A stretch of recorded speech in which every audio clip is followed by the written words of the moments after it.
Nuestra historia, en este territorio, tiene más de 15.000 años.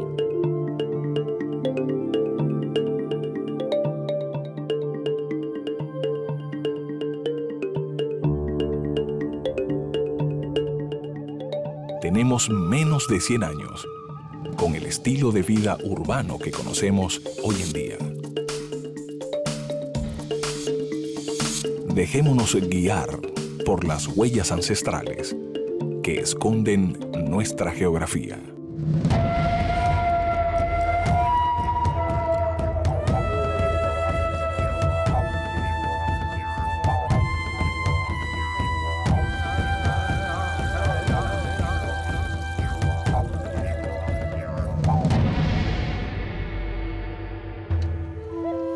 En 7 generaciones estaremos de regreso. Profecía Chauní, pueblo originario de Norteamérica.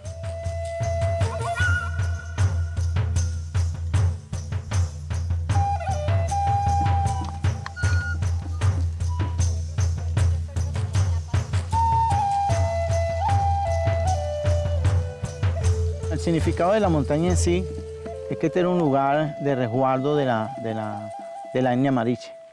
Y aquí se hacía todo, se sembraba, se cazaba.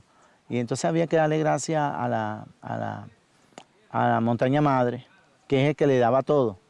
Entonces la única forma, la recompensa que se le podía dar a la montaña era haciéndole un ritual. Y este ritual se convertía en un baile. Desde muy pequeño, mi abuela hablaba sobre, más que todo, el Ávila. Los rituales se comenzaban en la parte de abajo, incluso en el patio de la casa de uno, las prácticas, y después se iba al centro del poblado. Cada familia iba llegando con su colaboración, y venían con sus implementos, iban reuniéndose, iban haciendo la reunión y iban practicando la ceremonia.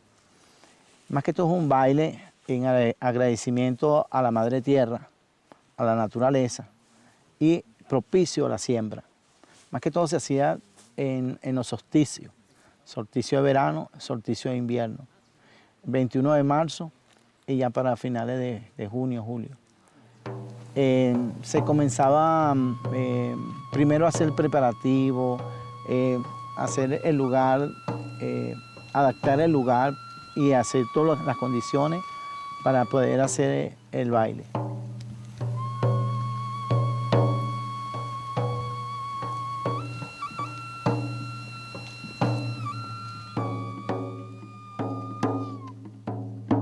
El baile tenía varias estaciones y el final era el Pico Naiguatá.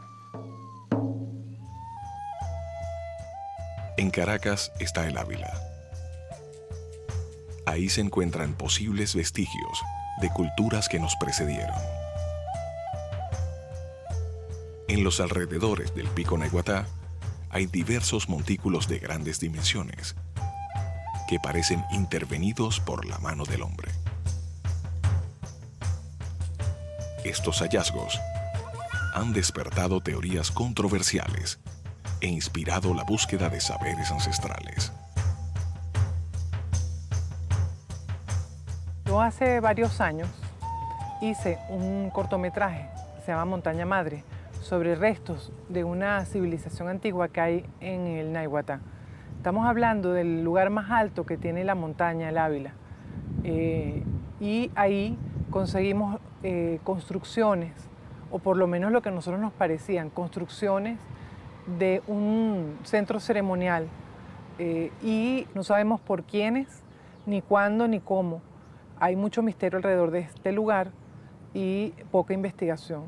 Los vestigios que vimos eran construcciones grandes, eran piedras talladas, posiblemente hace cientos o miles de años, que tenían formas piramidales, formas rectangulares con escaleras, rostros.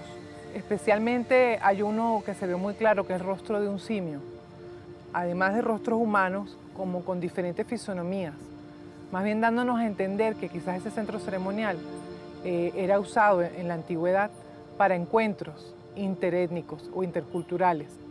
donde líderes espirituales de diferentes pueblos indígenas del continente venían aquí a realizar ceremonias. Los pueblos nuestros de este territorio, que son por ejemplo los mariches, en sus mitos hay leyendas sobre ese lugar.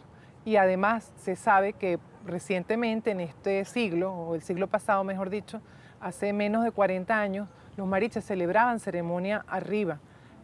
Hay fuente oral que lo testifica.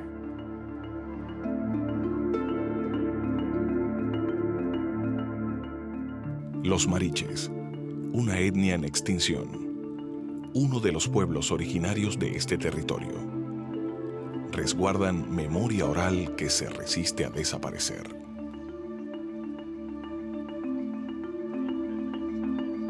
Desde muy niño, a partir de los 8 años, me interesó saber de dónde yo procedía, pues, cuál era mi descendencia. Y ella, con motivo de juego, empezó a hablar con nosotros, con todos mis hermanos y mis primos. Pero el más interesado en esta difusión de lo que es la etnia mariche, ella vio más interés hacia mí y empezó a explicarme de dónde era su procedencia. En Píritu había un primo nosotros llamado Andrés, que es donde se concentraban toda la familia. Había un día especial. Entonces ese día especial ellos iban todos hacia el Ávila.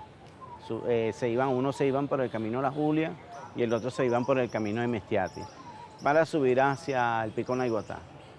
Entonces ahí pasaban varios días, mientras nosotros los jóvenes nos quedábamos aquí en la Hacienda Píritu. Habían 7 mujeres que se reunían con anticipación, que eran prima hermanas de ellas. Entonces ellas se reunían y después iban hacia el Ávila, pues. Iban a hacerse su ritual y después regresaban hacia la comunidad. Mi abuela era descendiente de la tribu mariche. Ella era como una persona que después al final se encarga de lo que es la piedra del sello. Ellos cargaban una piedra hacia arriba, todo el tiempo andaban con esa piedra. Y esa piedra era como el símbolo del sello de la descendencia. Esa es la ruta, son diferentes rutas para llegar al Pico Naiguatá. Y la simbología del sol, que mariche es mari y che, que significa descendiente o hijo del sol.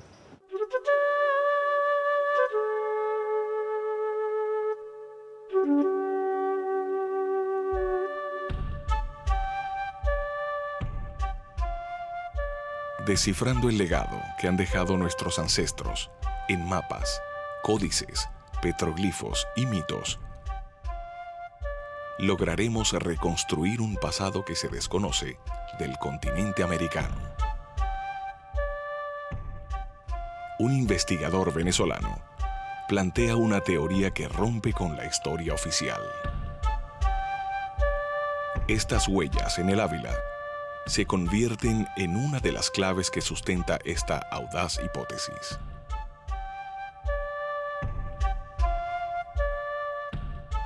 El mapa de Sigüenza es un códice mexicano que se llama así por Carlos de Sigüenza y Góngora, que fue la persona que lo consiguió, pues, ¿no? Luego, posteriormente, un italiano que se llama Gemelli se llevó ese mapa y lo publicó en una revista en Italia que se llama Giro del Mundo, y a partir de ahí se conoce el mapa de Sigüenza. El mapa de Sigüenza es muy importante porque habla de la salida de las tribus aztecas desde su lugar de origen, se llamaba Aztlán o Azatlán, que se traduce como el lugar de las garzas blancas o el lugar de la blancura, ¿no? Según ellos vivían en esa isla fue sumergida por una especie de diluvio, ¿no? Ajá. Y luego entonces ellos, que se salvan en cuevas, y emigran, ¿no? Van emigrando y en un periplo de 200 años, aproximadamente hasta llegar al Valle de México, ¿no? La mayoría de los eruditos que han tratado de buscar a Azatlán, lo ubican en muchas partes, muy ubicuo, o sea, lo ponen en el norte de los Estados Unidos, lo ponen en el mismo México, en fin, pero casi todos se orientan hacia el norte. Hasta ahorita nunca se ha planteado que eso esté hacia acá. Sin embargo, se considera que tanto los aztecas como los mayas estaban juntos cuando ellos emigraron la primera vez. Por lo tanto, en el Popol Vuh sale la emigración azteca.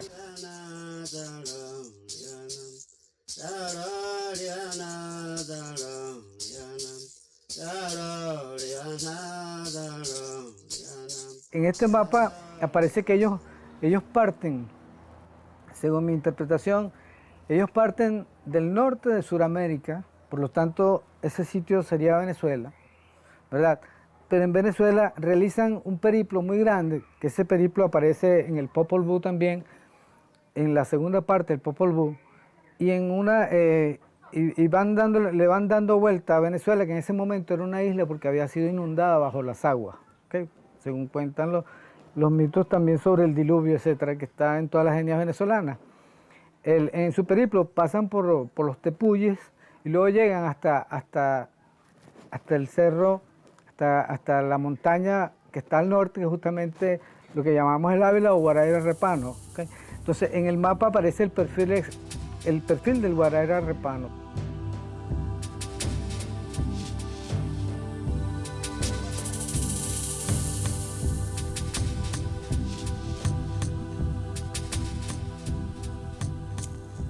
La figura que aparece en la parte superior del mapa de Sigüenza, que correspondería al norte de la isla de Aztlán, pero es interesante el hecho porque este perfil justamente es el perfil del Ávila o Guaraíra Repano, ¿no? La figura de la izquierda corresponde a la silla de Caracas y la de la derecha corresponde al pico Naiguatá.